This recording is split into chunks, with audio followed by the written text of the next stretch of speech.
One year, though, we had a Thanksgiving disaster when my sister, who's the baker in the family, tried to roast the turkey. She left all the goodies inside. And you know how you're supposed to start it, you know, breast side down, a lot of folks do that, and then flip her over?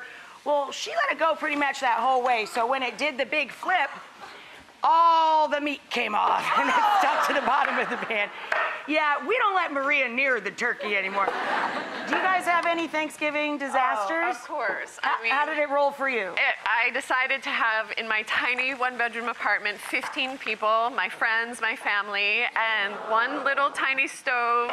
And I'm like, it's fine in here, So in you my were galley crying, kitchen. right, you were crying hysterically by Crying noon, in my or? galley kitchen.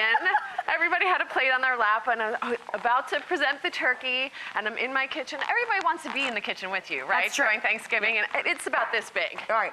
And I'm like, I got this. Turkey's coming out of the oven, straight onto the floor.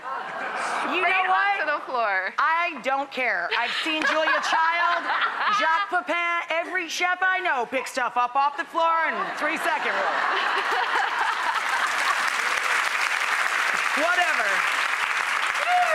Whatever.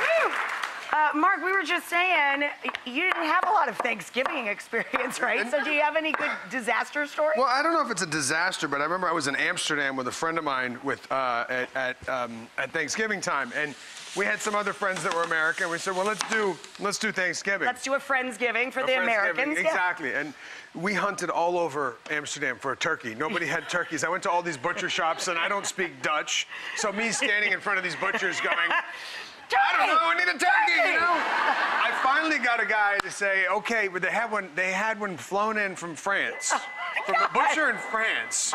And then I get the whole thing, and it had the feathers. I mean, it was like, oh, we're starvers.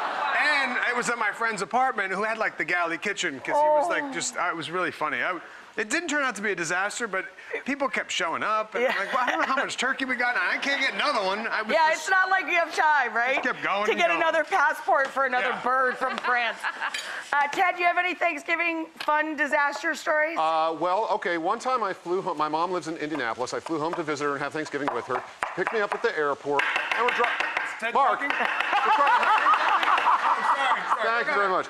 We're driving home from the airport. I say, hey, Mom, is the turkey all set up? We good to go? And she says, yeah, I took it out of the freezer, and it's in the garage thawing right now, the day before Thanksgiving. And I'm like, okay, I'm on the phone. I'm like, where is there a Whole Foods? I need a fresh, do you have a fresh turkey? Stat. And I love her food safety laws. You know, I threw it in the garage.